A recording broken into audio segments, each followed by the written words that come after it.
வணக்கம் நேயர்களே. மனதை புரிந்து கொள்ளுதல் நிகழ்ச்சி மூலமா மீண்டும் உங்களை சந்திக்கிறதுல பெரும் மகிழ்ச்சி. அன்றாடம் பார்த்தீங்கன்னா என்ன சொல்லி காமிக்கிறீங்க, குறை சொல்றீங்க, இப்படின்ற ஒரு வார்த்தை எல்லா குடும்பத்திலையும் எல்லா மட்டத்திலையும் இருக்குது. இப்போ வீட்டில் எடுத்துக்கிட்டிங்கன்னா கணவன் சொல்கிறார், எப்போ பார்த்தாலும் என்ன சொல்லி காமிச்சிக்கிட்டே இருக்கிற அப்படின்னு மனைவியை பற்றி. மனைவியை எடுத்துக்கிட்டா என்னை எப்போ பார்த்தாலும் நீங்கள் சொல்லி காமிச்சிக்கிட்டே இருக்கீங்க அப்படின்னு சொல்கிறாங்க. இது கணவன் மனைவிக்குள்ள மட்டும்தான்னு கிடையாது, குழந்தைங்களும் சொல்கிறாங்க, எப்போ பார்த்து என்னை சொல்லி காமிச்சிக்கிட்டே இருக்கிற, என்னை நீ மதிக்கிறதே இல்லை. ஈவன் வகுப்பில் வந்தீங்கன்னா கூட ஆசிரியரை பற்றி பையன் நினைக்கிறான், என்னை சொல்லி காமிச்சிக்கிட்டே இருக்கிறாரு.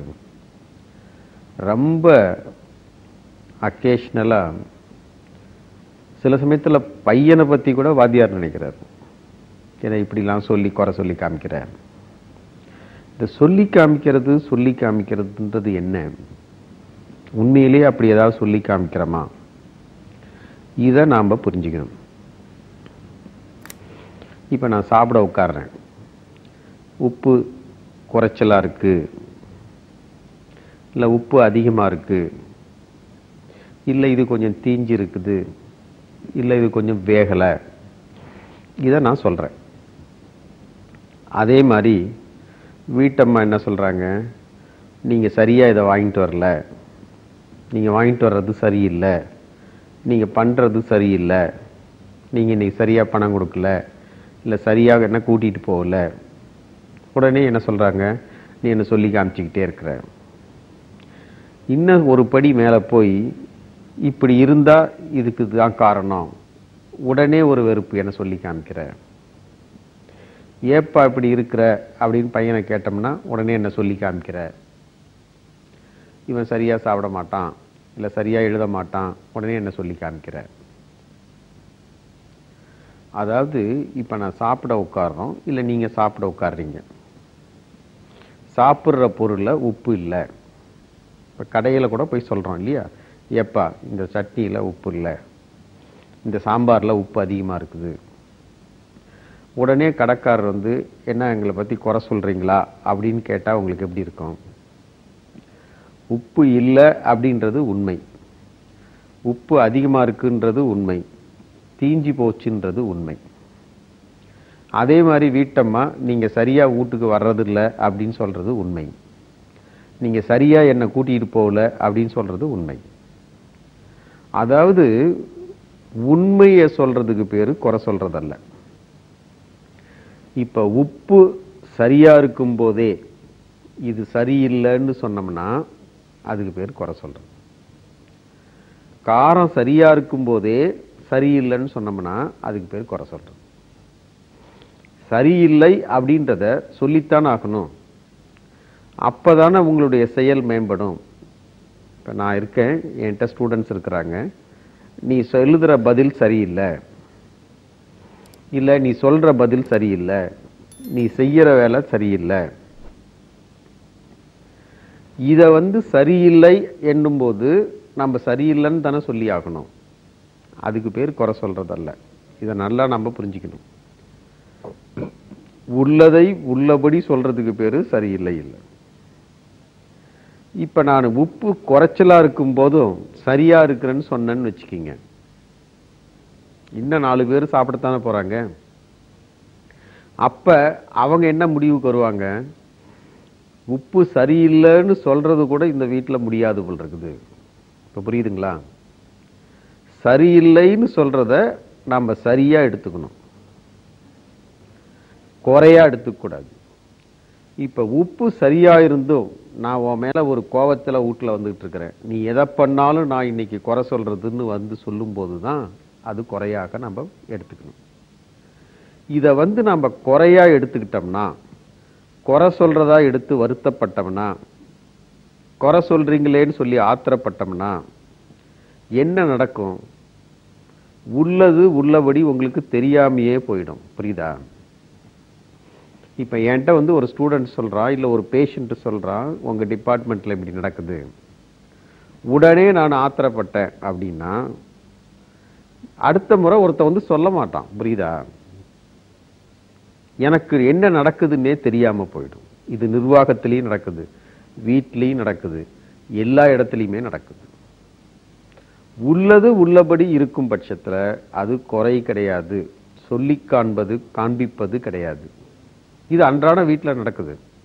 என்ன சொல்லி காமிக்கிறீங்க? ஏன் அந்த மாதிரி நாம உண்மையை சொல்றதையே நீ சொல்லி காமிக்கிறேன்னு எடுத்துக்கிற? குறை சொல்றன்னு ஏன் எடுத்துக்கிற? எப்ப ஒருத்தர் மனசு அப்படி புரிஞ்சு கொள்ளும்? எனக்கு உங்களை பிடிக்காது, எனக்கு உங்களை கண்டாலே பிடிக்காது, உங்களுக்கு என்ன கண்டாலே பிடிக்காது. இப்படி ஒரு முன் அனுபவம், இப்படி ஒரு ப்ரீஜுடிஸ் இருந்துச்சுன்னா நான் சொல்றத தப்பா தான் நான் புரிஞ்சுக்குவேன். புரியுதா? ஏன்னா என்னை பத்தி ஒரு தப்பு அபிப்பிராயம் ஏற்பட்டு போச்சு. நிறைய நீங்க வீட்டில் பார்க்கலாம். கணவன் மனைவிக்குள்ளார, குழந்தைகள் பெற்றோரிடம், முதலாளி தொழிலாளரிடமெல்லாம் இவங்க ஒரு தப்பான அபிப்பிராயத்தை முதல்லயே டெவலப் ஆயிடும். அதுக்கப்புறம் இவன் எது சொன்னாலும் குறைதான், அவ எது சொன்னாலும் குறைதான். புரியுதுங்களா? இது வந்து அந்த தவிர்க்கக்கூடிய உறவு முறைகள், தவிர்க்க முடியாத உறவு முறைகள் சொன்ன இல்லையா? இப்ப சம்பந்தம் இல்லாதவங்ககிட்ட இந்த மாதிரி நடந்துகிட்டு நம்ம ஒதுங்கி போயிடலாம், எந்த விதமான பாதிப்பு ஏற்படாது. ஆனா அதே சமயத்துல தவிர்க்க முடியாத உறவு முறைகள், கணவன் மனைவி, பையன் புள்ள, அப்பா அம்மா, இதுலெல்லாம் நாம இப்படி வளர்த்துக்கிட்டே போனோம்னு வச்சுக்கிங்க, மனசுக்குள்ள எவ்வளவு பெரிய பாரம் பாருங்க. என்ன உப்பு சரியில்லைன்னு சொல்றத கூட முடியலையே இவன் நினைக்கிறது. அந்த அம்மா என்ன நினைக்கிறது? சரியான விஷயத்தை கூட இவர்கிட்ட சொல்ல முடியலையே. அதாவது நீங்க தவிர்க்க முடியாத உறவு முறைகள் வச்சுக்கிட்டு இருக்கும்போது ஒருத்தர் உள்ளதை உள்ளபடி சொன்னா அதை உள்ளது உள்ளபடி நீங்க எடுத்துக்கணும், சரியா எடுத்துக்கணும், தப்பா எடுத்துக்கிறது இல்லை. நாம தப்புன்னு எடுத்துக்கும் போது அது சரியே. புரியுதா? சரிய தப்புன்னு எடுத்துக்கிட்டாதான் குழப்பம். நீங்க நல்லா புரிஞ்சுக்கணும். இப்ப நல்லா இருக்கிற ஒரு விஷயத்த ஒருத்தர் குறை சொல்றார், அப்பதான் அதுக்கு பேர் குறை சொல்றது. நல்லா இல்லாத விஷயத்த, குறையான விஷயத்த குறை சொல்லும் போது உண்மையை சொல்றார். புரியுதா? அந்த பையன் சொல்றது உண்மை, அந்த தொழிலாளி சொல்றது உண்மை, அந்த பேஷண்ட் சொல்றது உண்மை. அந்த உண்மையை கிரகிக்கிற அளவுக்கு நமக்கு மனப்பக்குவம் இருக்கணும், நமக்கு மனப்பான்மை இருக்கணும். அப்படி இல்லை அப்படின்னா நமக்குள்ள ஏதோ ஒரு கருத்து வேற்றுப்பாடு இருக்குது. வேண்டாதவன் கைப்பட்டா குற்றம், கால் பட்டா குற்றம். நமக்குள்ள ஒரு வெறுப்பு நம்மளை அறியாமலே வளர்ந்து வந்துகிட்டு இருக்குது. அப்படின்றத புரிஞ்சுக்கிட்டு நம்ம அபிப்பிராயத்தை மாத்திக்கிட்டோம்னா நிச்சயமா அவங்க சொல்றது என்னன்னு நமக்கு புரிய ஆரம்பிக்கும். அதே மாதிரி அவங்க இந்த மாதிரி நடந்துக்கிட்டாங்கன்னா இவங்க நம்ம மேல பத்தி ஏதோ அபிப்பிராய பேதம் இருக்குது அப்படின்றத புரிஞ்சுக்கணும். அதனால குறை சொல்றது அப்படின்றது வேற, உண்மை சொல்றதுன்றது வேற.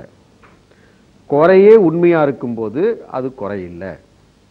அன்றாட இனிமே வீட்டில் பண்ணும்போது யாராவது ஏதாவது ஒன்று இருக்குது, இது சரியா கூட்டல, சரியா செய்யலன்னு சொன்னாங்கன்னா உடனே ஒரு நிமிஷம், ஒரு க்ஷணம், இது உண்மையா இருக்குதா அப்படின்னு பாருங்க. உண்மையா இருந்தும் நமக்கு ஆத்திரம் வருதுன்னா அப்ப நமக்குள்ள ஏதோ அபிப்பிராயம் பேதம் இருக்குன்றத புரிஞ்சுக்கிங்க. அதனால குறை சொல்றதுன்றது வேற, உண்மை சொல்றதுன்றது வேறத மனசு புரிஞ்சுக்கணும். இப்படி நம்ம மனசை புரிஞ்சுக்கிட்டோம்னா வாழ்க்கை சிறப்பா இருக்கிறது உறுதி.